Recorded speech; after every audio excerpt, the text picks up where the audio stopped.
በዚህ ቪዲዮ ቀጠን ያለ ወገብ ያላቸው ወይም አወር ግላስ የምንለው የሰውነት ቅርጽ ያላቸው ሴቶች መልበስ ያለባቸውን አለባበሶች የምንመለከት ይሆናል። ይህ የሰውነት ቅርጽ ያላት ሴት ቀጠን ያለ ወገብና በመጠን እኩል የሚባሉ የትከሻና የዳሌ ስፋት አላት። ታዲያ ለዚህ የሰውነት ቅርጽ ተስማሚ የሆኑ አለባበሶችን በአራት ከፍለን የምንመለከት ይሆናል።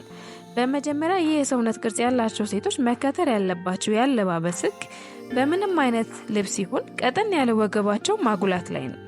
ምክንያቱም የሰውነታችን ከርቭ የሚባለው ቦታ ወገባችን ስለሆነ ነው።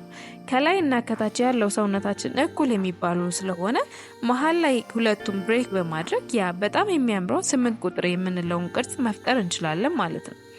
ታዲያ ይህንን ከርቭ እንዴት መፍጠር እንደምንችል በዝርዝር የምንመለከት ይሆናል። መጀመሪያ ላይ የምናገኘው ቶፕ ወይም ከላይ የሚለበሱ ልብሶችን ነው። አወር ግላስ ወይም 8 ቁጥር የምንለው የሰውነት ቅርጽ ካለን ከላይ መልበስ ያሉብን ልብሶች ፊትድ ወይም በልክ የተሰሩና ወደ ወገባችን አካባቢ ሲደርሱ ደግሞ ጠበቅ የሚሉ መሆን አለባቸው። ይህም ትከሻቸው ላይ ሌላ ተጨማሪ ስፋትን ባለመጨመር ከዳላያችን ጋር ያለውን ፕሮፖርሽን በመጠበቅ ቀጠን ያለው ወገባችን ጎላ አድርጎ ያሳይልናል ማለት ነው። የቶፕ ምርጫዎቻችን ቪኔክ እንዲሁም ስዊትሃርት የሚባሉት ቢሆኑ ይመረጣል። እንዲሁም ትከሻቸው ላይ ሌላ ተጨማሪ ስፋትን የማይጨምሩብን መሆን አለባቸው። ሰፋፊ ልብሶችን መልበስ የምንወድ ከሆነ ደግሞ ርዝመታችን ከወገባችን ያልበለጡና ትንሽ አጠር ያሉ መሆን አለባቸው። ምክንያቱም ደግሞ ቀደም ብለን እንደተመለከትነው የኛ የሰውነት ቅርጽ ከላይና ከታች እኩል የሚባልና ቀጠን ያለ ወይም ገባ ያለ ወገብ አለን ብለናል። ታዲያ ሰፋፊና ረጃጅም ልብሶች የሰውነታችን ዋናው ከርቭ ቦታ ማለትም ወገባችንን በመሸፈን ሰውነታችን ከላይም ከታችም ሰፋ ብሎ ግዙፍ መስለን እንድንታይ ያደርገዋል።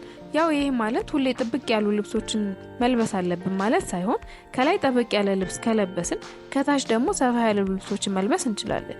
ብዙውን ጊዜ ከላይ ሰፋ ያለ ልብሶችን ከምንለብስ ይልቅ ከታች ሰፋ ያሉ ልብሶችን መልበስ ይመረጣል።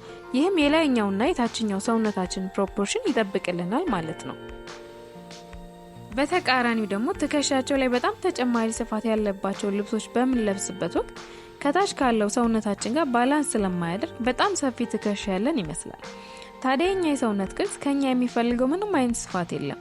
ኦሬዲ ሰፋ ያለ ትከሻ ስላለን ማለት ነው። ስለዚህ ፊትድ የሆኑ ልብሶች የኛ ቀዳሚ ተመራጮች ናቸው። ትከሻ ያላቸው ልብሶችን መልበስ የምንወድ ከሆነና የኛ ምርጫ እነሱ ከሆኑ ከላይ የጨመርነውን ስፋት ከታችም ከምናደርጋቸው ልብሶች ጋር በተመሳሳይ መጨመር አለብን ማለት ነው። ይህ ማለት ከላይ ሰፋ የሆነ ቶፕ ከለበስን ወይም ደግሞ ጃኬት ከታችም ሰፋ ያሉ ሱሪዎችን በተመሳሳይ መልበስ አለብን ማለት ነው። ምክንያቱም የኛ ዓላማ የትከሻችንና የዳላችን ስፋት እኩል በማድረግ ቀጠን ያለውን ወገባችንን ጎልቶ ማሳየት ነው። በመቀጠል ደግሞ የምናገኘው ሱሪዎችን ነው። ቀጠን ያለ ወገብ ካለን ወይ አወር ግላስ የሚባለው የሰውነት ቅርጽ ካለን የሱሪ ምርጫዎቻችን በሙሉ በሚባል ደረጃ ሃይ ዌስት ወይም ከወገብ ከፍ ያሉ መሆን አለባቸው። ይህም ገባ ያለው ወገባችን በማጉላት ከርቭ የሆነውን የሰውነት ቅርጽ ይሰጠናል። ሃይ ዌስት ሱሪዎች አይመቹንም ካለን ደግሞ ሚድራይዝ የሆኑ ሱሪዎችን መልበስ እንችላለን። ነገር ግን በጣም ከሰውነት ቅርጻችን ጋር ተስማሚ የሆኑት ሃይ ዌስት ሱሪዎችን ናቸው። እኛ ፈልገንም ሳይሆን የሰውነት ቅርጻችን በራሱ ሃይ ዌስት የሆኑ ልብሶችን እንድንለብስ ያስገድደናል። ታዲያ ከታች የምናደርጋቸው ሱሪዎች እንደኛ ምርጫ ሰፋ ያሉ አሊያም ደግሞ በእኛ ቅርጽ ያሉ ፊትድ የሆኑ መሆን ይችላሉ። ይህ የሰውነት ቅርጽ ካለን ሁሉም አይነት ሱሪዎች በሚባል ደረጃ አብረውን ይሄዳሉ ከወገባችን ዝቅ ካሉ ሱሪዎች ውጪ። ቀደም ብለን በተደጋጋሚ እንደተናገርነው ይህ የሰውነት ቅርጽ ካለን ሃይ ዌስት የሆኑ ወይም ከወገብ ከፍ ያሉ ሱሪዎችን መልበስ ያለብን። ከዛ ውጪ ሰፋ ያሉ ሱሪዎች፣ ስኪኒ ጂንስ፣ ኮት ፓንት የሆኑ ሱሪዎች እንዲሁም ጃምፕሱት የኛ ተቀዳሚ ምርጫዎች ናቸው። ቬል ሱሪዎችም ከኛ የሰውነት ቅርጽ ጋር አብረው የሚሄዱ ሱሪዎች ናቸው። በመቀጠል የምናገኘው ደግሞ ቀሚሶችን ነው። የቀሚስ ምርጫዎቻቸው ወገባችን ላይ ጠበቅ ያሉና የሚታሰሩ ወይም በቀበቶ የሚደረጉ መሆን አለባቸው። ይህም የትከሻና የዳላችንን ፕሮፖርሽን በማስጠበቅ ገባ ያለ ወገብን ይፈጥርልናል። በተቃራኒው ደግሞ መልበስ የሌለብን ቀሚሶች ከላይ እስከታች ቀጥ ብሎ የሚወርዱ ቀሚሶች ከላይም ከታችም ምንም ከርቭ የሌላቸው በተለይ ደግሞ ወገባቸው ላይ ምንም አይነት ከርቭ የማይሰጡን ቀሚሶችን በጭራሽ መልበስ የለብን። በመቀጠል የምናገኘው ደግሞ ጃኬቶች ወይም ከላይ የምንደርባቸው ልብሶች ነው። ለአወር ግላስ የሰውነት ቅርጽ ተስማሚ የሆኑት ከወገባችን ከፍ ያሉና አጠር ያሉ ጃኬቶች ናቸው። ቀደም ብለን ደግመና ደጋግመን እንደተናገርነው የዚህ ሰውነት ቅርጽ ያላቸው ሴቶች ምንም አይነት ልብስ ሲመርጡ ትኩረታቸው መሆን ያለበት ቀጠን ያለውን ወይም ገባ ያለው ወገባቸውን አጉልተው ማሳየት ነው።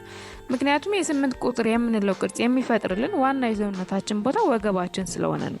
ስለሆነም አጠር ያሉ ጃኬቶች ወይም ኮቶች እስከ ወገባችን ድረስ ያሉ ማለት ነው ሰውነታችን ከላይ ጀምሮ ይዘውት በመሄድ ልክ ወገባችን ላይ ሲደርስ ብሬክ በማድረግ ያ 8 ቁጥር የምንለውን ሉክ ይፈጥርልናል ማለት ነው።